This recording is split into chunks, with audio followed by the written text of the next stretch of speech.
Zoé travaille à l'ACID, l'Agence du cinéma indépendant pour sa diffusion, et l'ensemble de ce que fait l'ACID a à voir avec, avec la transmission du cinéma, effectivement, évidemment.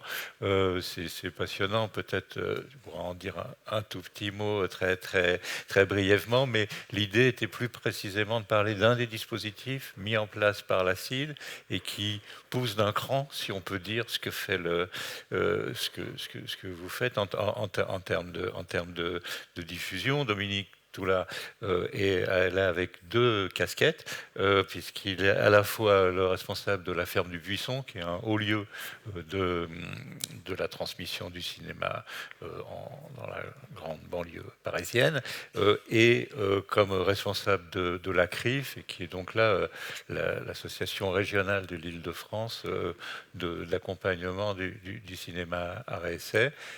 Et bien sûr, Léa Luret, qui représente le CNC, donc on est dans trois échelles différentes, c'est un peu ça l'idée. Le CNC, je ne vais pas vous expliquer à quel point c'est important, c'est avec et grâce au CNC que l'essentiel de ce qui se fait a lieu. C'est aussi quand le CNC n'est plus aux côtés d'un organisme que ça devient beaucoup plus compliqué, voire que ça doit s'arrêter. Donc c'est central, c'est vital. Ce que fait le CNC, on écoutera un peu, on demandera à Léa de nous élargir l'image en fin de cette présentation, mais on commence avec Zoé Reinier-Casanova. Oui, merci Jean-Michel et merci à tout le monde pour ce colloque. En effet, je vais peut-être commencer par dire un mot juste pour présenter l'ACID, pour celles et ceux qui ne connaissent pas. Donc l'ACID, c'est l'association du cinéma indépendant pour sa diffusion. C'est donc une association de cinéastes, donc de réalisateurs et de réalisatrices qui s'intéressent aux problématiques de diffusion du cinéma indépendant, donc des films qu'ils font, mais pas que, également des films qu'ils décident de soutenir. Et la notion de transmission, et par cette notion de soutien, alors présente dès la racine et la création de l'association. Voilà, donc toutes nos actions sont à but, en fait, dans l'idée de faire vivre ce cinéma indépendant. Peut-être la plus identifiée de nos actions, et c'est pour ça qu'on aurait pu aussi, on était entre les deux tours d'intervention, intervenir du côté des festivals, puisque l'ACID est aussi une section parallèle du festival de Cannes. D'ailleurs, la très belle affiche de premier plan cette année est un film de Maxime Rapaz, Laissez-moi, qui faisait partie de la programmation de l'ACID Cannes en 2023.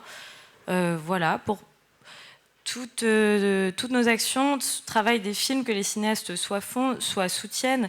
Et ces films font vraiment partie d'un segment de la création indépendante qu'on nomme la recherche, c'est-à-dire un cinéma qui expérimente de nouvelles formes, de nouvelles narrations cinématographiques.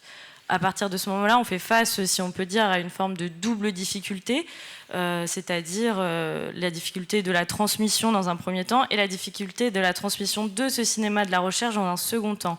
C'est une difficulté puisque c'est un cinéma qui est souvent peu identifié, car ces films sont non pas fragiles, mais nous on aime plutôt dire fragilisés, c'est-à-dire fragilisés par un marché qui leur laisse de moins en moins de place pour exister, et donc ces films sont de moins en moins identifiés par les spectateurs.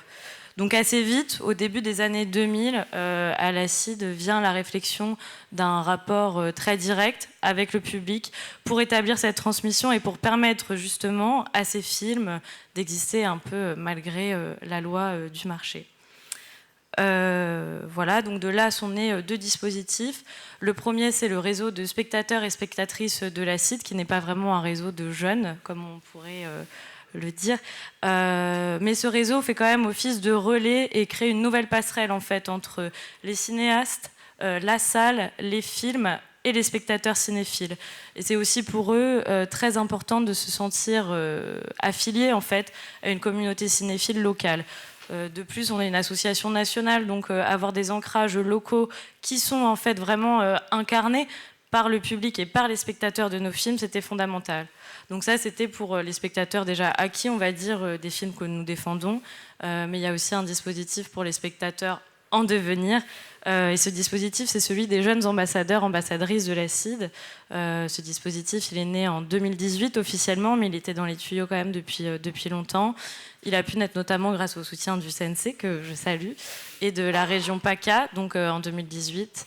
Ce dispositif, il repose sur 3 piliers fondamentaux. Le premier, c'est celui de la découverte, qui est juste fondamental pour avoir un rapport à nos films.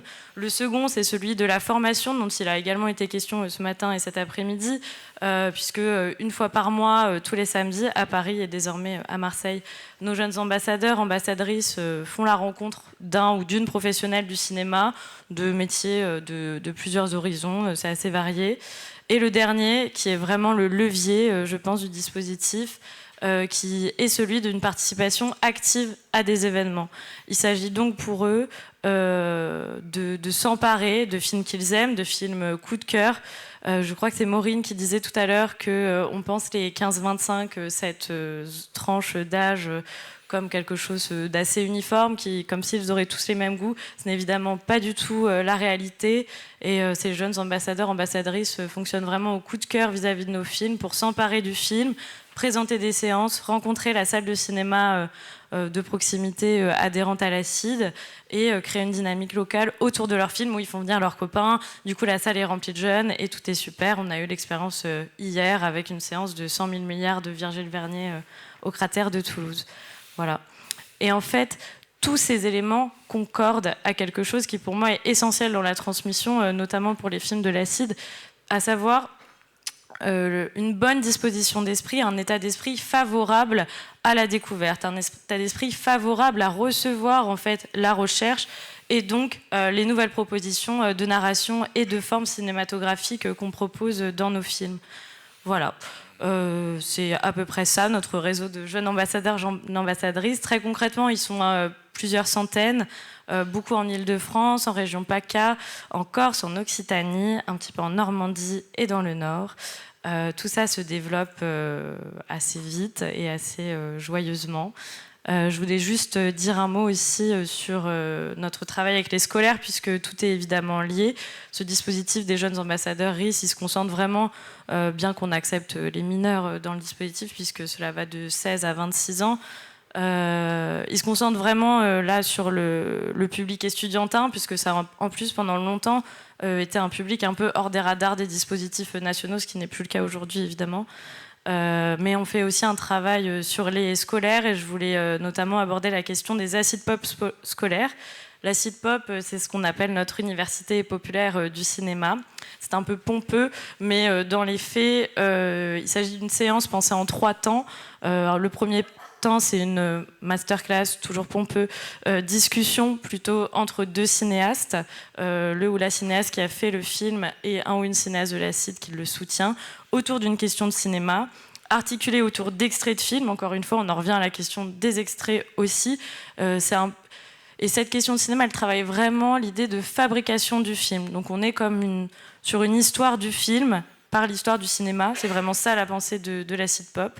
S'ensuit ensuite évidemment le film, puis une discussion avec le public, discussion censée donc être enrichie de la première partie de la discussion. Cet acid pop, il est donc très intrinsèquement lié à des questions de pédagogie, et donc on a développé un modèle scolaire, et s'il y a des enseignants dans la salle que ça intéresse, je suis évidemment à disposition pour en discuter, et on sent vraiment que ça marche et on arrive à des très belles choses de transmission, notamment une question qui nous a beaucoup animés, j'ai l'impression, depuis ce matin, et qui, je finirai là-dessus, a été le titre de l'acid pop de Chiara Malta et Sébastien Lodenbach autour du film Linda veut du poulet, qui était Quel cinéma pour les enfants, où elle disait, elle et Sébastien, que les enfants méritaient plus qu'un demi-cinéma, ils méritaient un cinéma total. Et en effet, ils ont montré des extraits de All That Jazz de Bob Fosse, des films expérimentaux sur le mouvement de Bruno Munari, tout ça à des centaines de CE1, CE2 à Saint-Denis. Et c'était juste merveilleux, puisque la première question était Linda veut du poulet, mais pourquoi elle veut pas du couscous? Bon, c'est une question qu'on peut se poser. Deuxième question, combien a coûté le film? Et donc là, on arrive quand même à des questions de production. Et troisième question, le coloriage de Linda dépasse, pourquoi ? Et finalement, c'est peut-être ça aussi la transmission de la recherche, c'est accepter qu'au cinéma, pendant 1h15, le coloriage, il a le droit de dépasser. Merci beaucoup Zoé.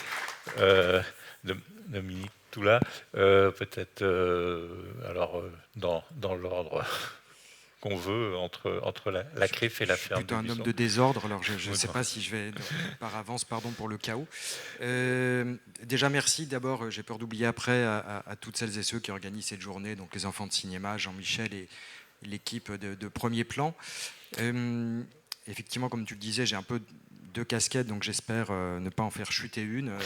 Stéphane a pu se scinder en deux entre le matin et l'après-midi. Moi, il faut que je me coupe en deux, mais j'essaie de rester collé quand même. Donc, voilà.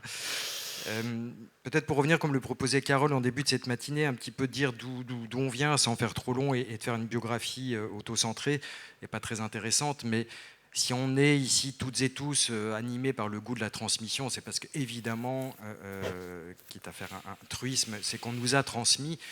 Et en écoutant depuis ce matin, j'essaie de reconstituer un peu tout ça. Moi, il se trouve que mon père était directeur du MJC, et dans tous les différents endroits où on a pu habiter, il y avait toujours des ciné-clubs dans ces MJC. Et je me sens depuis très longtemps vraiment l'héritier de ce travail d'action, d'éducation populaire, de militantisme dans ce champ-là, de la Fédération des ciné-clubs, de quelque chose effectivement qui vont évoquer des choses à certains peut-être moins à d'autres. Alors je suis désolé, je suis né en 72, je vais avoir des références so 80s, je vous préviens. Et donc je m'en souviens notamment que dans ces ciné-clubs qui n'étaient pas animés par des spécialistes, donc qui étaient plutôt des gens qui avaient envie de partager quelque chose, mais sans forcément être très connaisseurs des esthétiques, de l'histoire de l'art, etc., mais qui par contre avaient envie de passer, dans tous les sens du terme, et de passer des films et de passer un moment ensemble et de partager ça à des endroits où parfois il n'y avait pas de cinéma aux alentours. Et par ailleurs, je m'en souviens très bien que dans cette MJC, les MJC, elles étaient abonnées à 2 revues de cinéma, l'une qui était la revue de cinéma, qui était liée justement à ces mouvements aussi d'éducation populaire, donc malheureusement défunte, et l'autre aussi défunte, qui était la revue qui s'appelait Cinéma, suivie de l'année, donc Cinéma 73, Cinéma 75, etc., qui, elle, si je ne me trompe pas, était, je crois, liée à la fédération des ciné-clubs.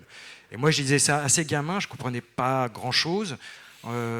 Et puis surtout, ça parlait de plein de films que je ne pouvais pas voir, que je n'avais pas vus, mais ça me faisait beaucoup fantasmer, dans tous les sens du terme, surtout quand la revue de cinéma était dirigée par Jacques Zimmer, il y avait des pages un peu olé, mais aussi sur le cinéma de genre, le cinéma fantastique, enfin, qui mêlait plein de choses. Et en fait, de lire ça, ça me faisait fonctionner...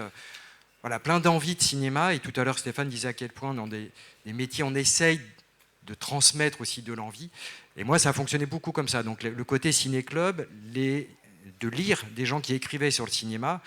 Une des autres dimensions, on en parle peu, et souvent quand on en parle c'est plutôt de manière un peu diabolisante, c'était aussi la télé, et moi franchement des émissions comme le ciné-club, le cinéma de minuit, ou encore plus gamin, Histoire sans parole, enfin, c'était aussi des endroits pour moi de découverte, d'éducation.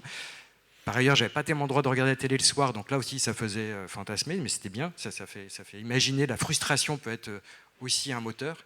En tout cas, c'était aussi un endroit de transmission, quand même, la télé. Et alors maintenant, qui serait par d'autres biais. Et puis, évidemment, les professeurs. Alors, je suis assez impressionné parce qu'il y a un prof qui était important pour moi à l'université, qui est dans la salle ici, Hervé Joubert-Laurencin, donc... je suis un peu impressionné de parler devant lui de tout ça, mais effectivement des personnalités qu'on rencontre, des gens avec qui vous pouvez parler en dehors du strict moment aussi du cours. Et avec Hervé, je me rappelle très bien qu'on partageait une passion pour la série Twin Peaks qui venait de passer tout juste à ce moment-là.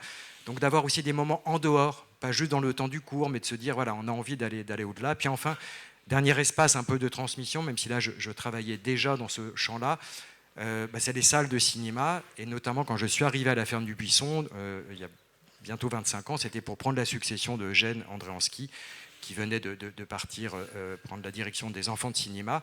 Et évidemment, j'ai une pensée pour Eugène aujourd'hui. Et puis, la ferme Buisson coordonnait côté salle de cinéma, école et cinéma pour le département de Seine-et-Marne. Et mon homologue du côté éducation nationale qui coordonnait, c'était Michel Billoud, donc, qui est là aujourd'hui. Donc il y a une espèce de boucle temporelle assez troublante cet après-midi, et en même temps assez touchante.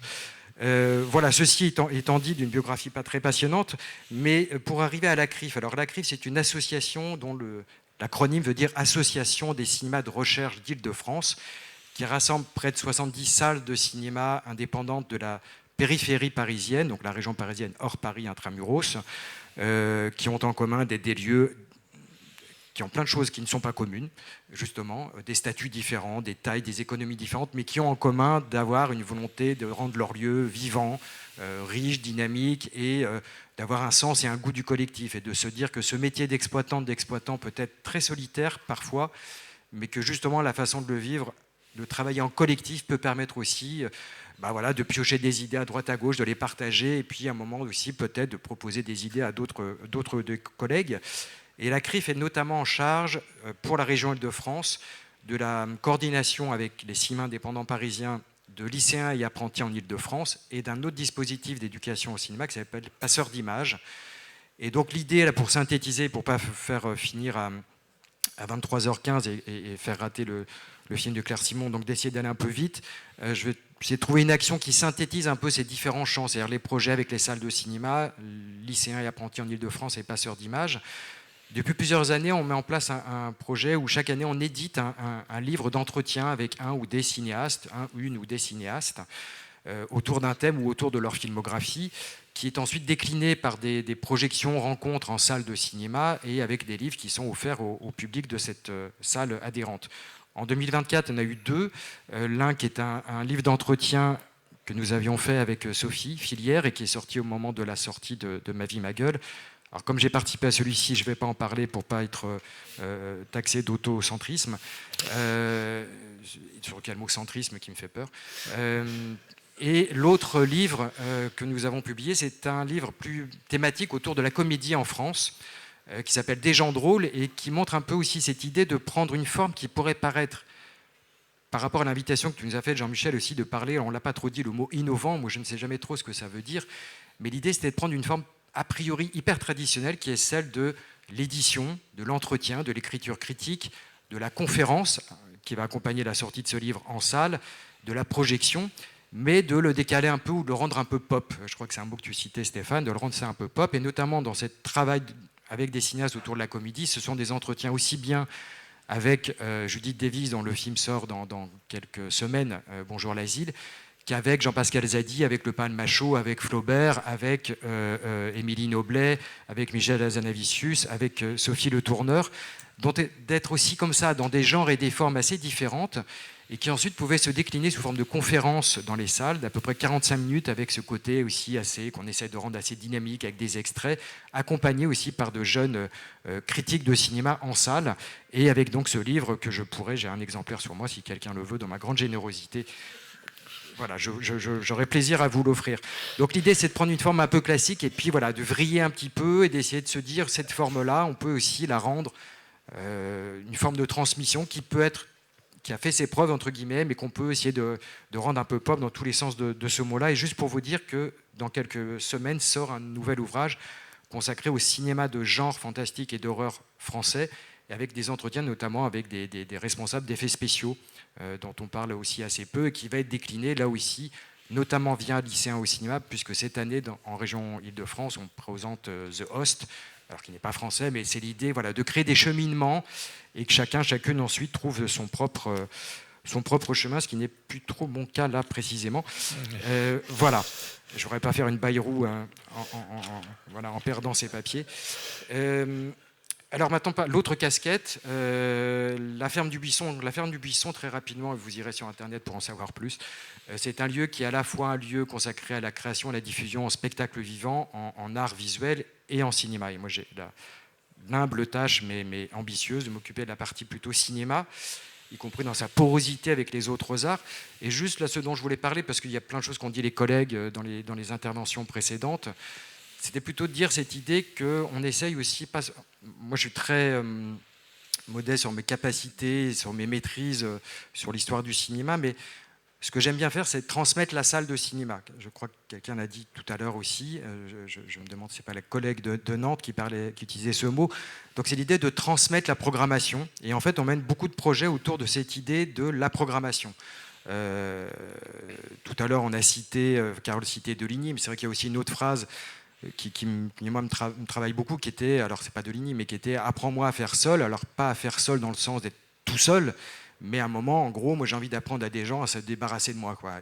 Et à un moment de se dire, bah oui, tiens, je peux accompagner des personnes d'âge et d'endroits très différents dans cette idée de qu'est-ce que c'est une programmation, comment on prend ça en charge, qu'est-ce que c'est choisir un film, est-ce qu'on choisit qu'avec ses propres goûts, comment on argumente un choix, comment on constitue un programme de court-métrage. Donc ça, c'est des projets qu'on fait, par exemple, comme beaucoup de collègues avec l'agence du court-métrage, dans quel ordre on place des courts-métrages, comment on présente un film, comment on l'accompagne, à qui on veut s'adresser, quelle ambiance on veut créer dans son lieu. Parce que là aussi, on parle souvent de ça avec Stéphane, c'est qu'on a un métier de transmission de désir, mais pour être désiré, il faut être désirable. Donc qu'est-ce qu'on fait pour être désirable aussi dans nos lieux? Et ça passe par la qualité d'accueil, l'ambiance qu'on veut créer dans cet endroit, que ce ne soit pas un endroit qui fasse peur, où on y va en se flagellant, en disant ce soir je remplis mon devoir culturel, je vais au cinéma, tant pis j'ai mal aux fesses, j'ai du mal à me garer, je vais m'emmerder, en plus si j'ai le malheur d'ouvrir un bonbon, je vais me faire engueuler, mais bon, il faut que j'y aille quand même. Voilà. Donc c'est l'idée quand même de créer une ambiance qui se veut quand même joyeuse, y compris pour voir des écritures et partager des écritures peut-être exigeantes. Donc quelle ambiance on veut créer, comment on anime une rencontre avec une équipe de film, voilà, quel public on souhaite mobiliser pour une séance ou pour un événement, comment on se singularise, comment on affirme une identité. Bref, toutes ces notions-là, ce sont des notions qu'on essaye de partager dans le cadre d'ateliers de programmation. Ça peut être dans le cadre du champ scolaire, mais là je voulais plutôt vous parler de choses hors temps scolaire. Et moi, souvent, je commence toujours en disant, programmer, c'est pas juste choisir un film, puis un autre film, puis un autre film. C'est pas un film, plus un film, plus un film égale la salle à Toto. C'est pas juste l'addition de choix artistiques. Programmer, c'est effectivement affirmer des choix artistiques, mais c'est aussi faire avec des contraintes. Et ces contraintes, elles peuvent être subies. C'est par exemple le territoire sur lequel on est, la sociologie de ce territoire, parfois même la nature du bâtiment. Enfin bref, des choses qui nous sont imposées et avec lesquelles il faut faire. Et ça peut être des contraintes qu'on se choisit. Et c'est plutôt ce qu'on pourrait appeler un projet artistique et culturel. C'est-à-dire, effectivement, on peut choisir de travailler en direction de films en version originale des cultures du monde, etc. On peut choisir autre chose.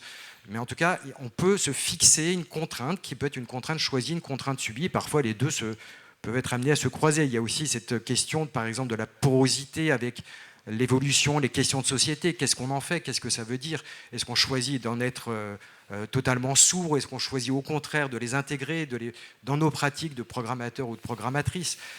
Donc voilà, toutes ces choses-là, c'est des choses que on expose et qu'on travaille ensemble, et notamment avec plusieurs, et je vais juste donner des exemples les plus rapides possibles, avec le milieu étudiant, parce qu'effectivement, depuis des années, même depuis, j'ai l'impression toujours, c'est toujours ce grand fantasme, les salles de cinéma en disant il n'y a pas les jeunes, il n'y a pas les jeunes. Oui, mais qu'est-ce qu'on fait pour qu'ils soient là? Donc effectivement, il s'agit aussi de s'interroger sur ce qu'on propose. Et par exemple, tu parlais des nuits au Méliès, on en fait 3 aussi à la ferme, et les nuits, elles sont pleines de jeunes gens, et c'est hyper joyeux. Et avec un groupe d'étudiants avec lesquels je travaille dans le cadre d'un master qu'on a co-créé entre la ferme et une université qui est à proximité, qui est un arrêt de RER, pour comparer avec ici, on va dire peut-être 3 arrêts de tram, voilà, relativement proches. On a co-créé un master il y a quelques années qui s'appelle Développement culturel territorial, et sur lequel j'interviens sur un titre un peu pompeux qui s'appelle Enjeux et politique de la programmation. Et le seul travail noté que je leur demande, c'est d'imaginer de créer une nuit du cinéma, et qui peut donner lieu à une vraie nuit du cinéma. Et donc ça, c'est très joyeux, parce qu'effectivement, c'est aussi se poser toutes ces questions-là de programmation. Et se poser les questions de programmation, c'est aussi se poser la question des publics. C'est aussi se poser donc la question de à qui et comment on s'adresse à d'autres. Donc il y a ce travail-là. Et on a surtout identifié depuis quelques années une association très dynamique d'étudiantes et d'étudiants avec laquelle on a créé plusieurs rendez-vous. Et notamment, ils sont arrivés avec une idée d'un rendez-vous, d'un festival s'adressant à des films amateurs, amatrices, de réalisatrices et de réalisateurs de moins de 25 ans, pas forcément étudiants. Et tous les ans, on fait ce festival qui a grossi. C'était une soirée, puis maintenant, ça devient toute une journée, puis une bonne partie de nuit. Et c'est eux qui prennent ça en charge. Et nous, notre accompagnement, il est dans une sorte de professionnalisation, c'est-à-dire que je n'interviens pas sur le choix des films, je dis juste un mot d'accueil, mais on est ensemble, et l'idée c'est ça, c'est de se dire comment on accompagne un festival, comment on accompagne des spectateurs, comment on accompagne des équipes de films, et comment on essaie de partager ça de manière assez joyeuse. Un autre exemple, et ça va rejoindre, c'est pas pour flatter l'acide, mais la semaine dernière, on a créé un ciné-club avec ce même structure étudiante, et la deuxième séance était avec Photogénico, qu'on a présenté mercredi dernier en accueillant le réalisateur, la réalisatrice et l'acteur principal. Je leur avais montré le film plus d'un mois avant et effectivement l'équipe du Ciné Club l'a choisi ce film. Et on a fait toute une soirée qu'on a montée ensemble et c'est elles et eux qui ont animé. C'est-à-dire que même moi, c'était des fois dur, j'avais envie de prendre le micro, comme vous le voyez, j'ai du mal à le lâcher, mais là, il ne fallait pas que je le prenne même. Donc c'était super émouvant et très touchant d'avoir ce moment-là et de confier à d'autres. Voilà. Bref, je vais sauter plusieurs parties, c'est pas grave. Et juste une chose que je voulais... Voilà, non, hein.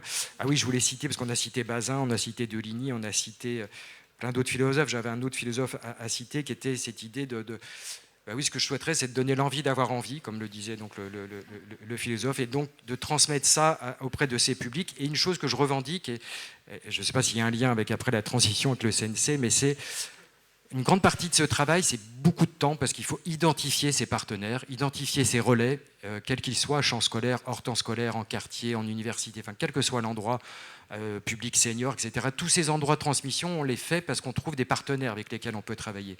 Ce temps-là, il est long, et il passe très souvent sous les radars, d'une certaine façon, de l'évaluation de notre travail par nos tutelles, voire même nos propriétaires. Donc ça peut être les communes, communautés d'agglo, collectivités territoriales, quel qu'en soit l'échelon, jusqu'au CNC, où très souvent, ce qui nous est... la façon d'évaluer le travail d'une salle de cinéma est très souvent, premièrement, sur le nombre d'entrées. Or, il y a des salles qui font beaucoup d'entrées sans en foutre beaucoup parce qu'il se trouve que l'endroit où ils sont leur permet, et des salles qui vont avoir peu d'entrées mais faire un travail de chien. Et puis évidemment, il y a les salles, comme toutes celles qui sont passées avant moi, qui font les deux, qui à la fois font beaucoup d'entrées et un gros travail. Mais en tout cas, le prisme immédiat d'évaluation de notre travail par des tutelles ou par les distributeurs qui serait uniquement le chiffre d'entrée est pour moi pas satisfaisant. Et je suis très heureux que depuis en plusieurs réformes successives de l'art et essai, justement, il y ait, je pense, si j'ai bien compris, effectivement une meilleure appréhension de ces moments-là qui échappent à de la billetterie automatique. C'est-à-dire que ça ne produit pas tout de suite de la fréquentation payante, mais ça produit de la vie sur nos lieux. Effectivement, des gens qui viennent pour travailler, pour lire, pour faire un atelier tricot ou je ne sais quoi. Ce n'est pas de la billetterie immédiatement. Il n'empêche que ça crée une relation et que la question de la rencontre, de la relation, et parfois ça prend du temps. Et effectivement, je revendique une dernière chose, c'est aussi le droit à l'erreur, le droit de se planter, parce que là, depuis ce matin, et c'est normal, on partage beaucoup les expériences positives, et c'est galvanisant. Mais je pourrais vous faire une longue liste de toutes les fois où je me suis planté, pris des fours à haute température, pris des vents de la bise à la grosse tempête, d'avoir des bides, etc. Mais j'ai la chance, je ne devrais pas dire la chance, ça devrait être normal, de travailler à un endroit avec une équipe et une direction qui comprend, qui laisse le temps d'essayer, de tenter, de se planter avant de pouvoir réussir. Et ce droit à l'erreur et le droit au travail dans la durée et dans le temps, notamment dans ce champ de la transmission, d'imaginer des nouveaux projets pour ne pas lasser les publics avec lesquels on travaille, sont des notions pour moi très, très importantes. Voilà, pardon pour la durée. Merci. Bon. Léa, donc avec une position un peu sinon de surplomb, puisqu'on a condamné la verticalité, mais en tout cas d'un plan plus large, alors on va le dire dans ce sens-là, des relations du Centre national du cinéma avec l'ensemble des dispositifs de transmission. Oui, alors moi je peux effectivement vous parler de l'ensemble des dispositifs sur lesquels s'engage le CNC pour la transmission. Peut-être déjà un mot pour vous remercier effectivement pour l'organisation de ce colloque, et c'est très réjouissant d'entendre autant de témoignages d'engagements différents, de générations différentes aussi qui s'engagent de chacun à leur manière, et voilà, je pense que ça fait du bien aussi à tout le monde de pouvoir partager ça. Oui, donc déjà peut-être vous parler du dispositif le plus massif, le plus historique, qui est Ma classe au cinéma, même si ça a déjà été assez largement abordé, mais tout de même vous redire que sa force et ce qui a permis justement d'en faire le dispositif qu'il est, c'est le partenariat entre différentes institutions à différentes échelles.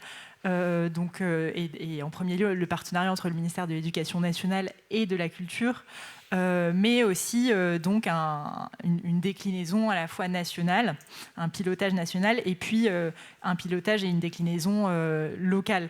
Et tout ça, c'est un ensemble de personnes qui sont engagées pour que le dispositif puisse être porté le plus largement et avec le plus de qualité. Quelques chiffres sur justement Ma classe au cinéma au niveau national. C'est 2 millions d'élèves qui en bénéficient chaque année. Ça représente 15% de chaque tranche d'âge. C'est le premier dispositif d'éducation culturelle hors les murs. Et il y a 78 000 enseignants qui en font partie, qui participent, 20 000 établissements. Donc voilà, c'est un dispositif qui repose sur l'ensemble de ces partenariats-là. 1600 salles de cinéma, donc 3/4 du parc de salles qui accueillent les dispositifs. Et ils sont déployés dans 99 départements. C'est quelque chose qui s'est construit progressivement, d'abord avec Collège au cinéma en 89, et puis petit à petit avec l'envie de pouvoir faire bénéficier de ce dispositif au plus grand nombre et à différentes tranches d'âge pour aussi justement pouvoir penser à un parcours de découverte à travers le temps et pour pouvoir, aujourd'hui, depuis la maternelle jusqu'au lycée, voire aux études supérieures, de pouvoir justement faire une découverte des œuvres et du milieu du cinéma plus globalement, de ses métiers, etc. Donc le dernier de ces dispositifs qui a été créé, c'est Maternelle au cinéma en 2022. Il y a aussi également une expérimentation avec étudiants au cinéma qui est aussi assez récent. Donc là, qui mobilise plutôt des jeunes en études supérieures. Donc voilà pour Ma classe au cinéma. L'idée partant de cela, ça a été de se dire comment est-ce qu'on peut faire en sorte qu'on touche différents types de jeunes de différentes manières. On leur permet d'accéder au cinéma aussi sous différentes formes, pas forcément le visionnage, mais aussi la pratique, aussi s'intéresser à d'autres genres, etc. Et donc c'est pour ça, par exemple, qu'a été créé en 2021 le dispositif Écris ta série et la mission de sensibilisation à l'écriture scénaristique, donc qui permet justement de faire un pas de côté par rapport au cinéma et de s'intéresser à un genre qui est peut-être plus plébiscité, plus connu par les jeunes, qui est la série, à travers l'écriture, donc là aussi passer à la pratique.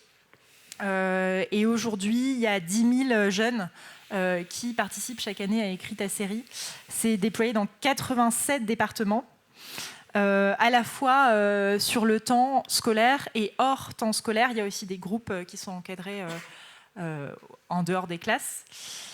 Donc, je peux parler aussi de par exemple, Les Enfants des Lumières, qui a été créé en 2015, je crois, et qui permet à des jeunes qui sont issus de l'éducation prioritaire principalement de s'investir pendant 2 ans pour réaliser un court-métrage encadré par une équipe professionnelle.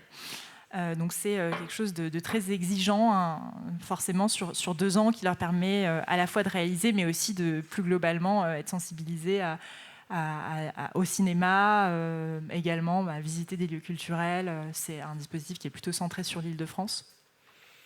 Et puis plus récemment, on s'est inspiré justement de ce qui fonctionnait, de certaines expérimentations qui avaient pu marcher. Donc il y a eu cet appel à projet pour la diffusion auprès des 15-25 ans dans le cadre du plan de relance. Il y a des projets très intéressants qui en ont émergé, et on avait envie de pouvoir continuer aussi l'expérience à travers un prisme, à travers celui de l'engagement des jeunes de 15 à 25 ans pour justement eux-mêmes transmettre le cinéma auprès de leurs pairs, auprès d'autres jeunes. Et on s'est appuyé, d'ailleurs, le dispositif de l'ACID des ambassadeurs et aussi entre dans ce champ-là, a été aussi une expérience réussie qu'on a aussi voulu développer et puis voilà, faire diffuser à travers tout le territoire. Et est né à la faveur d'un plan pour la diffusion. L'année dernière, le dispositif des ambassadeurs jeunes du cinéma. Alors on a entendu premier plan tout à l'heure, on a entendu aussi le Concorde de Nantes qui ont notamment été lauréats de cette bourse qui permet à 23 structures, 23 projets de développer des actions. Ça peut être des festivals, des salles de cinéma, ça peut être des associations de diffusion, etc., qui vont encadrer des jeunes de 15 à 25 ans qui eux-mêmes vont organiser des séances dans les salles, être acteurs dans des festivals, qui vont écrire des critiques, voilà, plein de formes d'engagement, qui peuvent animer un podcast, etc. Plein de formes d'engagement différentes pour justement essayer de s'appuyer sur le pair à pair et de faire en sorte que le cinéma, la transmission, soit pas descendante justement, mais soit dans une logique plutôt, là, on est sur de l'horizontale. Voilà, donc les premiers projets sont nés. Alors certains, justement, préexistaient et ça a permis de donner un relais de financement à ces projets qui, pour certains, avaient été soutenus dans le cadre de l'appel à projet 15-25 et donc du coup n'avaient plus de relais de financement au bout des 3 ans d'extinction de l'appel à projet. Certains ont été montés de toutes pièces pour cette occasion. Et donc, ils se sont lancés. Le recrutement des jeunes a eu lieu. On espère avoir plusieurs milliers de jeunes ambassadeurs sur tout le territoire. Donc, ça va être assez intéressant de voir ce qui va pouvoir être construit et comment les structures vont développer des projets par rapport à ça. Ça va durer pendant 3 ans. Donc, voilà. Et puis, sur peut-être aussi le futur et les différents projets, on en parlait tout à l'heure justement de la question de la visibilité de toutes ces actions et de la mise en lien aussi de ces actions. On se rend compte que par exemple on produit des documents pédagogiques dans le cadre de Ma classe au cinéma, mais peut-être qu'ils mériteraient d'avoir une plus grande visibilité et d'être aussi plus adaptés à l'ensemble des attentes des enseignants aujourd'hui, dont le profil évolue. Et tout ça nous a amené à nous interroger sur la réalisation d'un site qui permettrait de mettre en avant plus spécifiquement l'ensemble de nos actions d'éducation aux images. Et puis d'autres champs à investir également. Le CNC, c'est le cinéma, l'audiovisuel et d'autres choses aussi comme le jeu vidéo sur lesquels on peut également travailler. Là aussi dans l'objectif de se dire qu'on se rapproche des pratiques des jeunes pour faire des liens avec d'autres disciplines, donc dans une logique plutôt transdisciplinaire.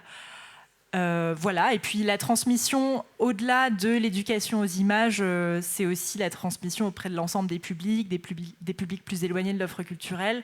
Et là-dessus aussi, on a beaucoup de choses à construire. Par exemple, avec l'ACID, sur un projet en lien avec les prisons.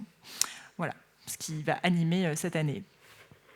Merci. On sait très bien qu'on approche seulement de l'immensité de cette géographie. Il y avait cette question dont on a un tout petit peu parlé, d'une sorte de cartographie d'ensemble de l'existence de ces pratiques et de ces dispositifs. On en a entendu des témoignages ou des angles de visibilité depuis ce matin, et donc sans doute qu'on a besoin aussi que le CNC nous aide à avoir une perception d'ensemble, et puis que quand il y a des inquiétudes, et il y a un certain nombre de raisons d'avoir des inquiétudes, de voir qu'est-ce qui bouge et que ce soit une carte dynamique et pas une carte statique de l'ensemble de ce qui existe. On va continuer d'avancer, si vous... Non, Zoé ? Je voulais juste partager pour la discussion de tout à l'heure une interrogation qu'on a sur notre réseau de jeunes ambassadeurs RIS, juste en 1 minute, c'est qu'on se rend compte que de plus en plus les jeunes qui nous rejoignent sont motivés par quelque chose plus proche de la formation que de la cinéphilie pure. C'est-à-dire qu'on devient une forme de passage obligé en fait pour pouvoir travailler ensuite dans le cinéma. Et je pense qu'il faut quand même qu'on ait tous en tête de faire vraiment attention à la diversification des profils pour que persistent aussi des endroits de cinéphilie. Et je pense que ça peut être intéressant d'en parler aussi peut-être pendant la discussion. Voilà, pardon, c'est tout. Merci. D'accord, donc on enregistre le sujet.